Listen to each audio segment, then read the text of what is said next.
Hello everyone and welcome to another episode of Blindside Fresno. I'm Darcy Elliott and we are here today to talk about the process of getting a guide dog and working with a guide dog, and we have our guest today, Mr. William Elliott, who happens to be the producer of Blindside Fresno as well as my husband. And he chose the episode topic today because he gets a lot of questions as he's out and about how he chose to work with a guide dog, what the process of getting a guide dog was like, and so he thought he would share that today with everyone. So thank you for being here today, Mr. Elliott. Thank you. It's weird to call you Mr. Elliott, but we'll do that because we're in an official capacity here as host and guest. But like I was saying, you get a lot of questions. We get a lot of questions when we're out and about where did Leif come from? Did we train him? How old was he when you got him? That kind of thing. So let's just talk about that. Where the process of getting a guide dog, what made you choose to get a guide dog, and what's it like to work with a guide dog? Because a lot of people choose not to get guide dogs. So they need to kind of know what they're getting into, right? Yeah. So go ahead and tell us what made you decide to get a guide dog. Well, I had pet dogs, German Shepherds specifically, for nearly 30 years. And so when my last pet German Shepherd died, I really missed having a dog around the house. And a few months later, it was suggested I might consider getting a guide dog. And so I made my original application to start the process of getting a guide dog. Okay, so do you think that is helpful to have been around dogs a lot and know about dogs and their personality? For me, I felt I started off with a better understanding.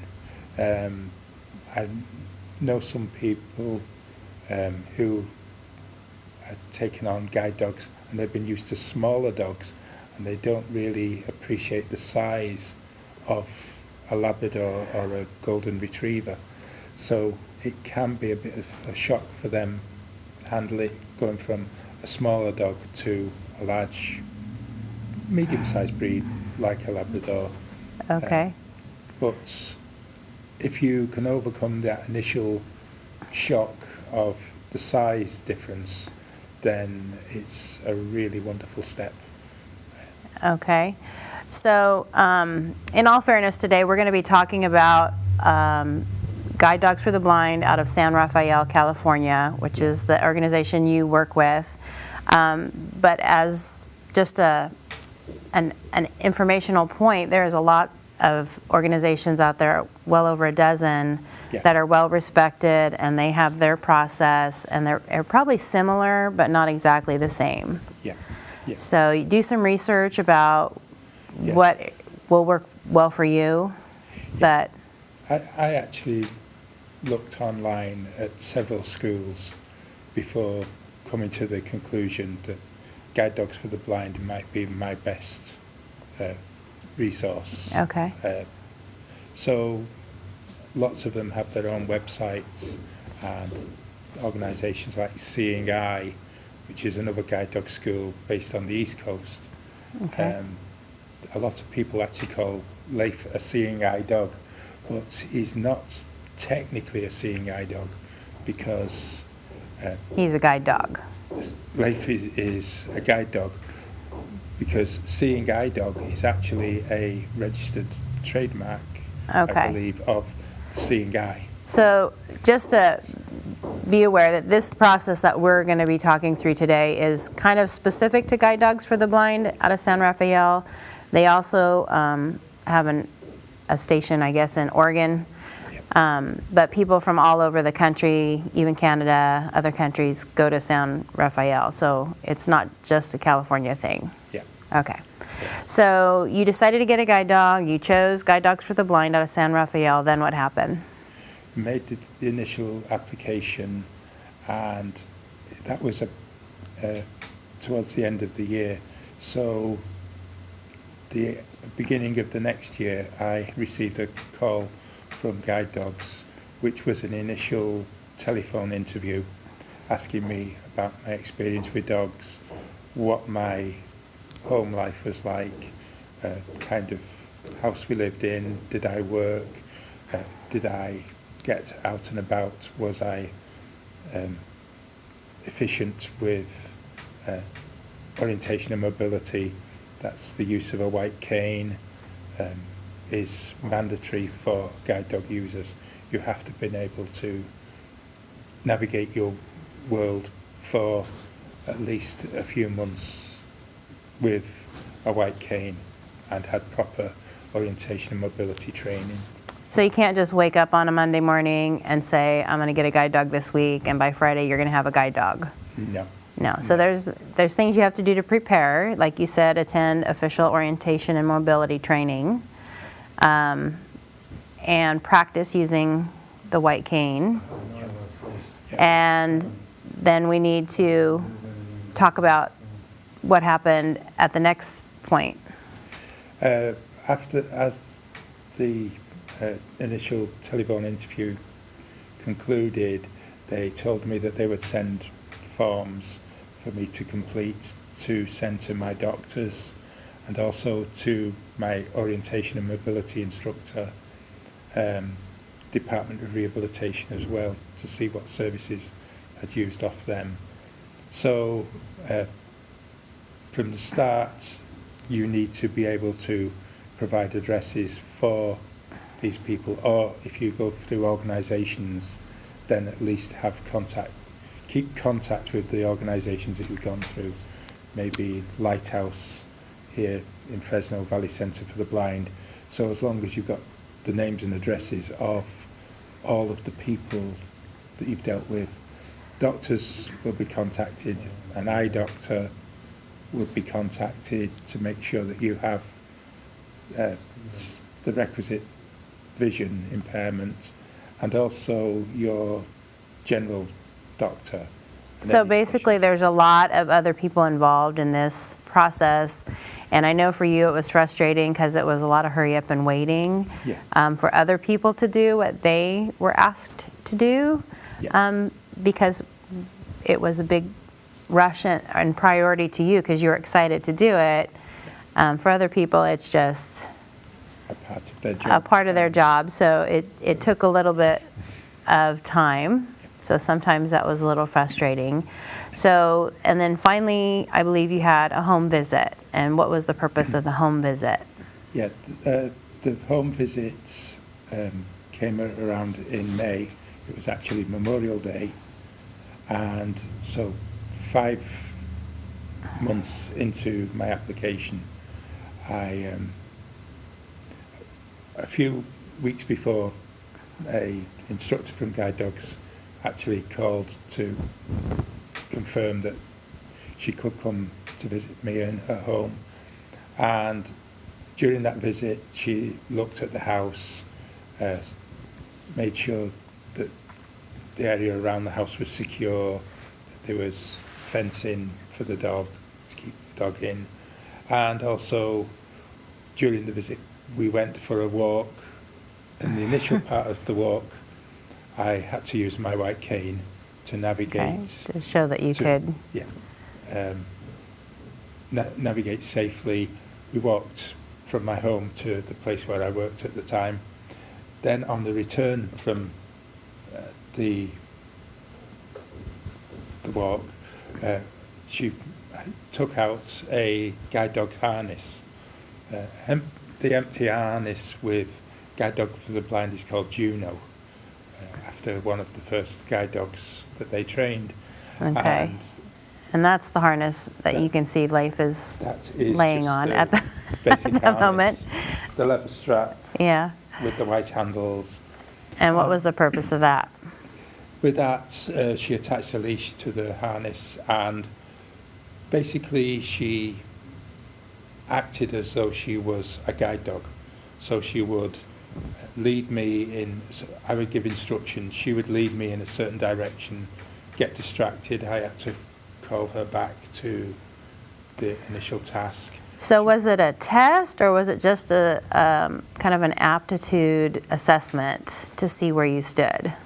There was a test part of it, in that one point she took me off the route we were going to be travelling, and took me into a parking lot, and basically walked me around in circles, and then asked me to tell her the direction that we would need to go in order to get back. So again, this goes back to, and this has come up many times in our show, is this orientation and mobility skills. Yeah. And I think a lot of people assume that if you have a guide dog, you just kind of hold onto the harness and the dog's in charge, Yeah. and you're along for the ride. And it's actually not that way. It's a lot of work, Yeah. a lot of focus, a lot of energy. Yeah. And that's what they're looking for, right? Is that, can you... It takes a lot of concentration, because the dog is basically trained to take you from curbside to curbside. Across the street, the dog will take you around an obstacle. It will wait for you at the curb and guide you to any safe areas around obstacles. So it really is a team effort. It's not the dog's in charge, you're in charge. It's both of you, and you have to trust that the dog is doing what it's supposed to. You, as the human, has to know exactly where you're going, because Okay. if you get lost, then the dog will get lost. Right. So the dog doesn't have a GPS, No. okay, in his brain, right? So a lot of people assume that or think that. Unless he's very close to home. He'll and then know his, where his food bowl is. Food is- Okay, so clearly you passed the test. Then what happened? At the end of the home visit, I was told that I would be, she would nominate me for acceptance into the program, and we were still waiting for some doctor notes to come back, so we had to wait several more weeks until all of the doctor's notes had got back to San Rafael, and at the beginning of July I was told I'd been accepted, and I was offered a place at the San Rafael training campus, which is a 2 weeks training, which is... And you lived there at the facility for 2 weeks? Yes. And they... Full board, bed, breakfast, you have your own private room, And they will, now guide dogs for the blind is exceptional. I think a lot of places do this, but they will pay for all your transportation costs to get to and from there. All your room and board is included in the training. I mean, there's no cost really to you other than like some personal items that you might buy to take with you. yeah. On the- Guide dogs offered me the opportunity to have my transport paid for. I could choose to fly, travel by train. They have students from all of the 50 states of the United States, Canada, also many of the dependencies, places like Puerto Rico, and Okay, so it just so happened that we lived close enough where we could just drive there, but Yeah. they would have paid for any of that. yeah. So the other thing I remember them telling you is to start walking and getting to be able to walk. Yeah. How many miles a day? Yes, we had to walk at least several blocks, city blocks, in order to get through the training, because every day you would be out for 1 or 2 hours actually working with your guide dog while you were training. So Okay, so you had some prep work to do before you even got to the school. yeah. Okay. I would get up early in the morning and walk around the block at home several times every day for several weeks, and So it's not necessarily a passive process. No. There are things, I mean, there is a lot of waiting and time passes, but there's also a lot that you can do for yourself yes, and yeah, to help the process, to be more prepared. yeah. Okay, the initial thing is to have all your paperwork ready, names and addresses, and get that sent in as soon as possible. Okay. All right, so you're at Guide Dogs for the Blind, and you're getting ready to meet your trainers and your guide dog. What has Leif been doing all of this time up till now? Where does he fit in this picture? Well, Leif would have spent his first 8 weeks after being born at San Rafael with his mother, and then being weaned and taken around the campus in a little buggy. At 8 weeks of age, after he's been weaned, he would have been sent off to various families who are called puppy raisers. I won't go into detail what puppy raisers do, as we have planned a program with puppy raisers, especially about their job. So he's being raised. He's been raised, shown how to behave, house trained to work on a leash, and also taken to school or to an office, workplace. Then after about 12 to 18 months with a puppy raiser, he will have been recalled back to San Rafael, or in Oregon, the Boring campus. And it's the city of Boring, not the Boring campus. Yes, That's sorry. right. City of Boring. Make sure you understood. Campus. Okay. They then put them through several weeks of formal guide dog training, in which they're trained to work with a harness. They're checked almost continually by vets to make sure that the dog's healthy. They look for any possible faults with the dog. If the dog has any diseases which may not mean it has a happy working life, they're weeded out. Also, dogs which may be temperamentally not suited to be a guide dog. They may like to chase birds or be frightened of noises. So the dogs themselves have a extensive process that they are going through while you're applying to become a guide dog user. Yeah. Also at the same time, dogs are being assessed for the temperament, and they're looking at what sort of work the final handler will want the dog to be able to do. So a dog is then paired with several handlers as possible future handlers, and as you get closer and closer to the actual training process, then guide dogs are deciding which dogs will suit you as a handler the best. So it's pretty deliberate. It's not like just a random lottery. They have a system in place to match the right dog with the right person based on many factors. Yeah. Okay. So back to Guide Dogs for the Blind in San Rafael. You arrive for your 2-week stay in your private room, right? Talk a little bit about what happens during the 2-week stay that you're there. The first afternoon when you arrive, you're given a basic orientation. You're shown where the laundry is, the nurse's office is, the school classrooms, also where you'll eat, also dog relieving areas and things. Okay. Then you're allowed the rest of the evening to meet with the other students who And how many during students class. would be in your class at this point? In my class there were actually 6. Okay, so it's a smaller group. It's not like 25 people in a class. No. Okay, so And those 6 people will be from all over. Okay. I had one person from Texas, a couple of people were from here in California, and also a Canadian. okay. was in And our some group. people are getting their first dog like you were. Yeah. Some people, this was their second or third or even fourth dog because they've been working with guide dogs for a while. Yeah. So it's kind of a mix. Yeah. All right, so the next day comes and you get to meet.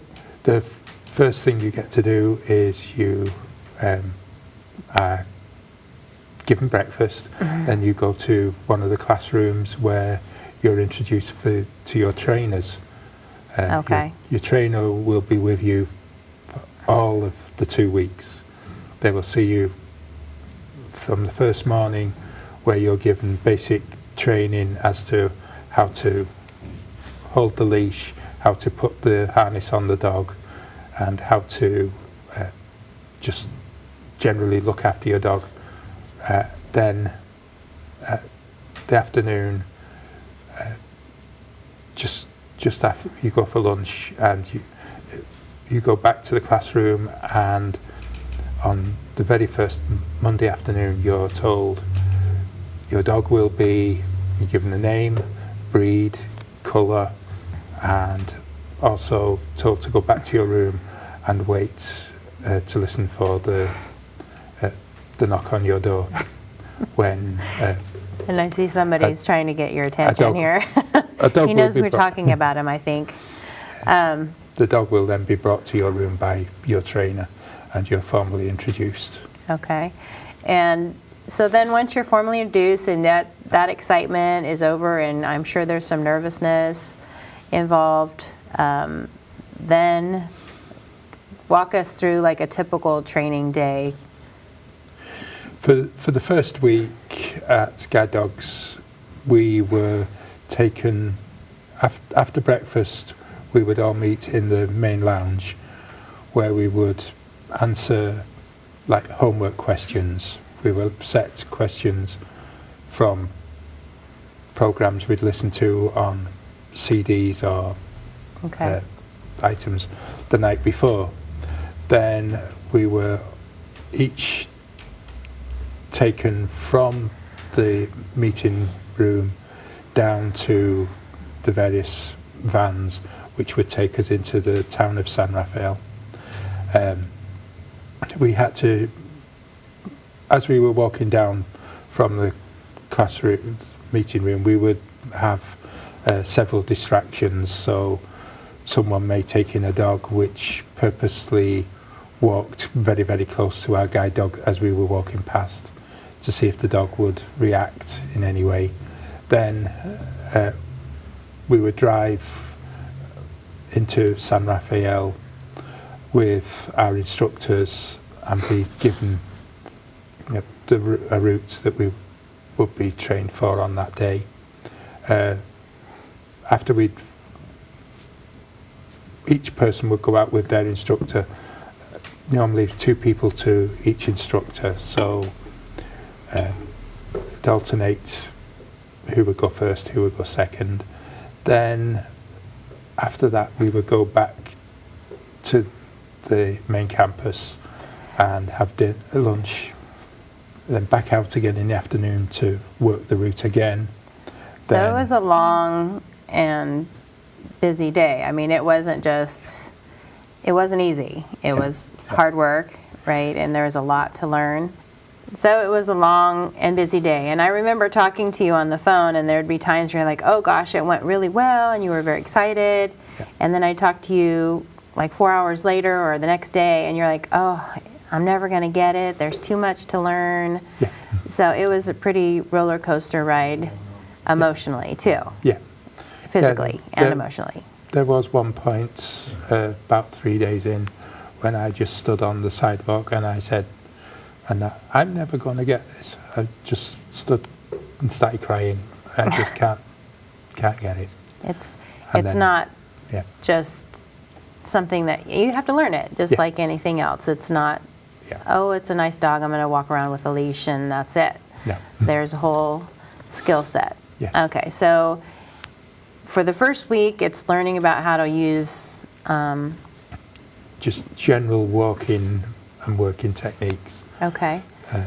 And then the second week comes and it's a little more tailored Yeah. to you specifically and your needs. All Yeah. right, and what does that mean? What does that look like? Well, for me, I asked to learn how to work in areas where there were no sidewalks or where you had to go across country. Okay. Because we lived in a more rural area. Other people asked for use of public transport. So I was taken with my fellow students who had asked for similar training, and we worked in areas where there was less sidewalks available. Okay, because some people live in a large city, some people Yeah. like us lived in a small town, some people live in the country, some people live Yeah. in different areas. So the dog has to have different Yeah. skills, Yeah. and you guys have to have different scenarios to practice. Yeah. We were also taken, so we learned how to use trains and how to use buses as well. And So escalators and stairs and we didn't actually do escalators, but some of the specialist training is on escalators. yeah, elevators, that Yeah. kind of thing. Yeah. Because those are all things you need to learn to And navigate. airports Okay. work as well. So 2 weeks, some people would say that seems like a long time. Other people say that doesn't seem very much time at all. What do you think as a first time? It was a lot to learn. My day would often start at 5 a.m. Okay. and I would be going to bed about 9 a.m. and 9 p.m. and it was thoroughly exhausting because it seemed as though you'd just done everything possible in one day. Okay. But at the end of the 2 weeks, it was really a relief that it was all over, and it was really. All right. So 3.5 years later, Yeah. right? What are your thoughts about having a guide dog? What's the most surprising thing about having a guide dog? The most surprising thing about having a guide dog, from what I thought, was, as you said earlier, how much work has to actually go in from both sides. Okay. Your dog does a lot of work, but you have to be on top of everything all at the same So time. why is a guide dog better than a cane then? A cane, I would say, you can happily find your way into trouble with a cane. Okay. If you walk into, say, a set of roadworks and you can't find your way, you have to find your way into the problem and then try and find your way out of it. Okay. If my dog sees a set of roadworks, he will actually refuse to take me anywhere near those roadworks. He will either take me back somewhere else. He will Okay. actually refuse to So the to dog work. helps you avoid Yeah, problems. As far as the cane can't do that for you, Yeah. it can just assist you a little bit, but the dog will just take you around the whole problem to Yeah. begin with. yeah, And you've learned to trust him to do that, and Yeah. that he knows what to do. yeah. And Okay. an example of that was where we used to live. There was a very badly broken sidewalk, but to the side of it was the entrance to a gas station, which the forecourt of the gas station was fairly clean and clear. So Leif would just take me around the broken sidewalk Okay. onto the gas station forecourt and around the broken sidewalk. Okay, With so a he's cane, doing I his would job. just You don't go even know there's a over. problem. Yeah. Yeah. All right. So with all that in mind, as we're already coming to the end of our time together, hopefully this answers quite a few questions that people have about the process. It's not a simple process. It's not a quick process. I know you're happy you went through the process, right, that you enjoy having a guide dog. Yeah. What are in the last few minutes before we leave, what is the last bit of advice you would give to somebody who's thinking about getting a guide dog?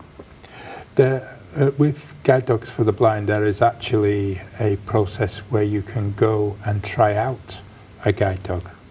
They have special classes held occasionally which you can register for, and so you can see if you like the guide dog lifestyle. That's one good process. Okay, and do a lot of research into the Yeah. different programs. Yeah. All And right. Another thing is, if you are within travelling distance of a guide dog school, go and pay a visit. See whether you like And talk to guide dog owners probably, I would And think. other guide dog users, yeah. Okay. Because every person has similar experiences and very different experiences. So all Okay. very individual.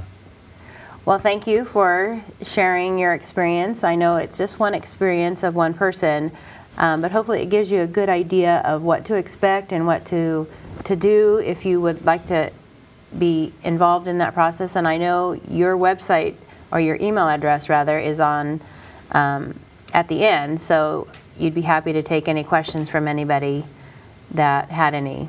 Yeah. Okay. Yeah. And I could be contacted at blindsidefresno@gmail.com, or also guide dogs have a series of people who are guide dog users who will go out into their communities and talk to people about guide Okay. dog services. So And, those yeah. could be reached from Guide Dogs for the Blind. Guide Dogs for the Blind themselves. All right, because I know you've spoken to Boy Scout troops and church organizations and school organizations about Yep. use of a service animal. Yep. Excellent. All right. Well, that ends our time today here on Blindside Fresno. Thank you once again for joining us. We hope you learned something valuable. Again, please contact us if you have any comments or questions. We'd love to hear from you. Have a lovely day. Thank you.